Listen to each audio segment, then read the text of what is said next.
Peuple de Dieu, enfants de Dieu, frères et sœurs, en Jésus-Christ, je vous salue tous dans le Seigneur.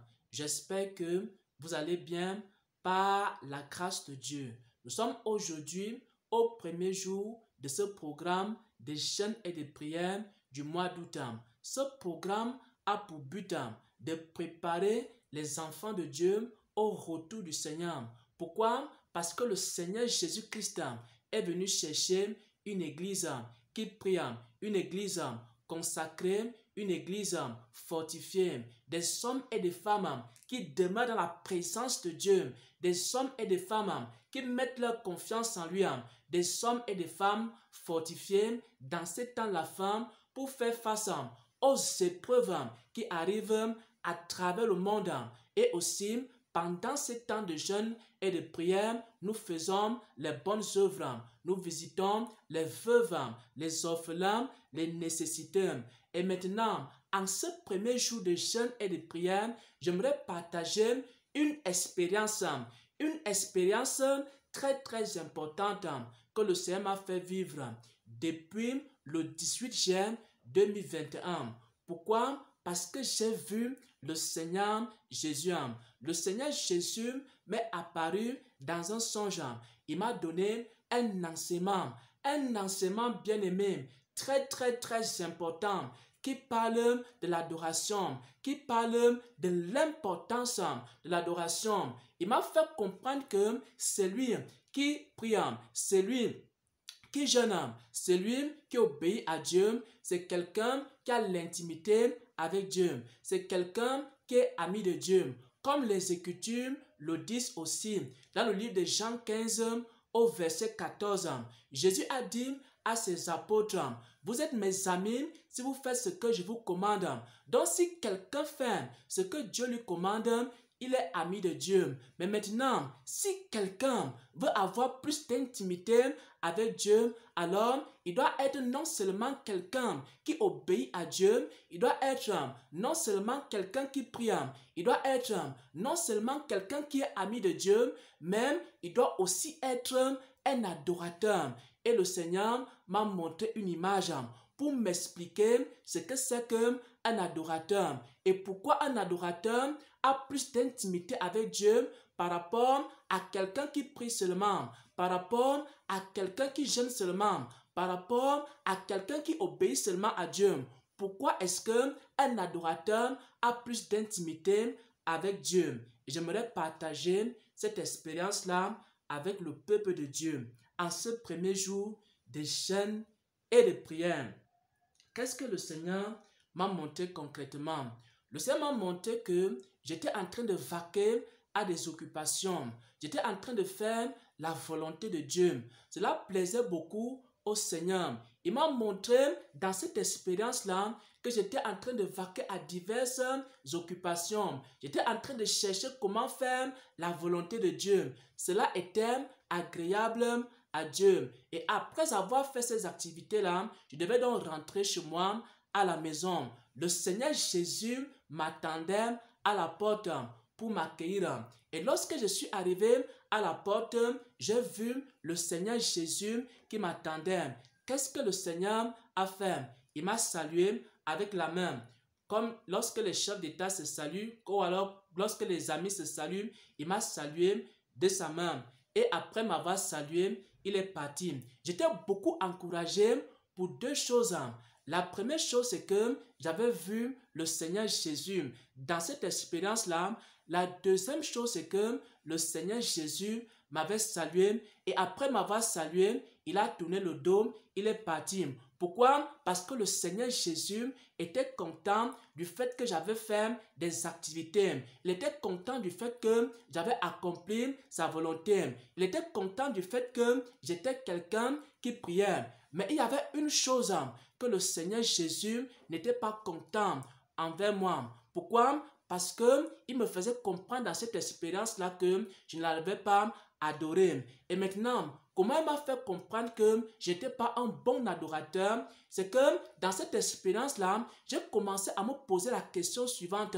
Pourquoi est-ce que le Seigneur Jésus-Christ, il me salue seulement, mais il ne m'embrasse pas. Le Seigneur Jésus-Christ m'attendait à la porte, mais le Seigneur Jésus m'attendait à la porte, il m'a seulement salué. Après m'avoir salué, il est parti. Quand je suis resté, j'étais content parce que le Seigneur Jésus m'avait salué. Mais j'avais un problème. Je me posais la question à moi-même. Pourquoi le Seigneur Jésus me salue seulement, mais il ne m'embrasse pas? Et pendant que je me posais cette question-là, pourquoi le Seigneur Jésus me salue seulement, mais il ne m'embrasse pas? Alors, il y a la voix qui va commencer à me parler, à m'expliquer que c'est parce que je n'avais pas adorer le Seigneur. C'est parce que je n'avais pas passé beaucoup de temps dans l'adoration. Et lorsque j'ai commencé à examiner ma propre vie d'adoration, après cette expérience-là, je me suis rendu compte que j'avais cessé d'adorer le Seigneur comme avant. J'avais cessé de passer beaucoup de temps dans la présence de Dieu, dans l'adoration. Je passais beaucoup de temps dans la méditation de la parole de Dieu. Je passais beaucoup de temps à obéir à Dieu. Je passais beaucoup de temps également dans la prière, mais je ne passais pas assez de temps dans l'adoration. Et le Seigneur Jésus, il m'a vu faire ces activités-là. Il m'a vu comment je priais. Il m'a vu comment je faisais sa volonté. Il m'a vu également comment je méditais sa parole. Il était content. Il m'a salué. Mais il ne m'a pas embrassé. Pourquoi il ne m'a pas embrassé? C'est parce qu'il me manquait quelque chose. Il manquait quelque chose dans ma vie. Il manquait l'adoration. Il manquait une vie d'adoration. Et pendant que je me posais la question de savoir pourquoi le Seigneur ne m'a pas embrassé, alors la voix a commencé à m'expliquer que c'est parce que je n'adore pas assez. C'est parce que je ne passe pas assez de temps dans l'adoration. Bien-aimés frères et sœurs en Christ, adorer le Seigneur, c'est aussi embrasser le Seigneur. Si quelqu'un adore Dieu, alors il est en train d'embrasser Dieu. Si quelqu'un pratique la parole de Dieu, alors il est en train de saluer Dieu. Mais si quelqu'un veut avoir plus d'intimité avec Dieu, alors il doit être un adorateur. Les adorateurs sont des personnes qui ont plus d'intimité avec Dieu. Les adorateurs sont des personnes qui ont une intimité plus grande avec Dieu par rapport à ceux qui obéissent seulement à Dieu. C'est pourquoi vous allez aussi voir dans la vie d'Abraham. Au départ, Abraham était quelqu'un qui obéissait à Dieu. Il obéissait à Dieu quand Dieu lui disait d'aller à gauche. Abraham allait à gauche. Quand Dieu lui disait d'aller à droite, Abraham allait à droite. Et ensuite, à un moment donné dans son parcours, Abraham est devenu un adorateur. Bien-aimés frères et sœurs en Christ, tu lis la Bible, c'est une bonne chose. Tu fais la volonté de Dieu, c'est une bonne chose. Tu as une vie de prière, c'est une bonne chose. Mais il te manque une chose. Il te manque une chose. Il te manque une chose.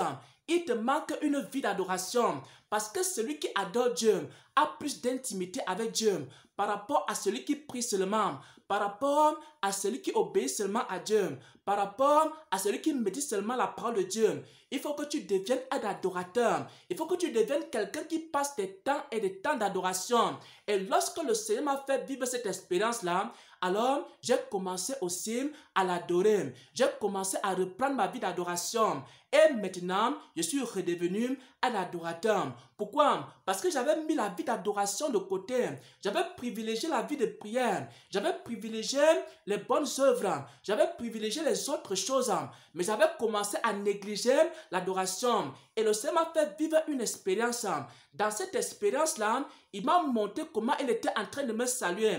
Mais il n'était pas en train de m'embrasser parce que je n'étais pas un adorateur. Bien aimé, un chrétien complet doit avoir une vie fondée sur au moins 4 piliers. Voici les 4 principaux piliers de la vie de chaque chrétien, de la vie de chaque serviteur de Dieu. Le premier pilier ici, c'est la vie d'obéissance à Dieu. C'est la vie de consécration à Dieu et d'obéissance à Dieu. Obéissance à sa voix, obéissance à sa parole, obéissance également à ses préceptes, à ses commandements. C'est le premier pilier de la vie du chrétien. Le deuxième pilier de la vie du chrétien, c'est la vie de prière. Lorsque tu fais face à un problème, lorsque tu fais face à une situation, il faut que tu pries.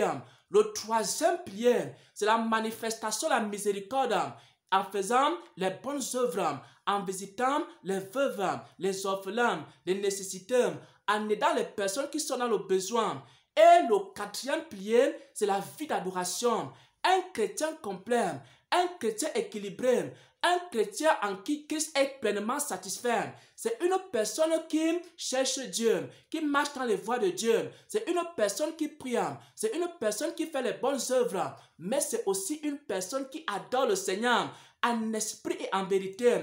Et lorsque tu vas faire ces quatre choses, alors tu seras un chrétien équilibré. Et maintenant, j'aimerais prier que le Seigneur répande dans la vie d'un homme, dans la vie d'une femme, pendant ces 7 jours de jeûne et de prière, un esprit de louange, un esprit d'adoration. Que le Seigneur t'accorde la grâce de passer du temps dans la présence de Dieu en l'adorant, pas seulement en priant, pas seulement en jeûnant, pas seulement en faisant les bonnes œuvres, pas seulement en t'occupant à toutes ces choses-là, mais aussi à avoir un temps d'adoration. Il faut que chaque jour, tu prennes un temps pour adorer Dieu. Il faut que chaque jour, tu prennes un temps pour célébrer Dieu. Il faut que chaque jour, tu prennes un temps pour dire merci à Dieu. Il faut que chaque jour, tu prennes un temps pour parler à Dieu, pour l'adorer, pour ce qu'il a fait dans ta vie, pour l'adorer, pour ce qu'il est pour toi, pour l'adorer, pour ce qu'il a fait sur la croix de Golgotha. Il y a plusieurs raisons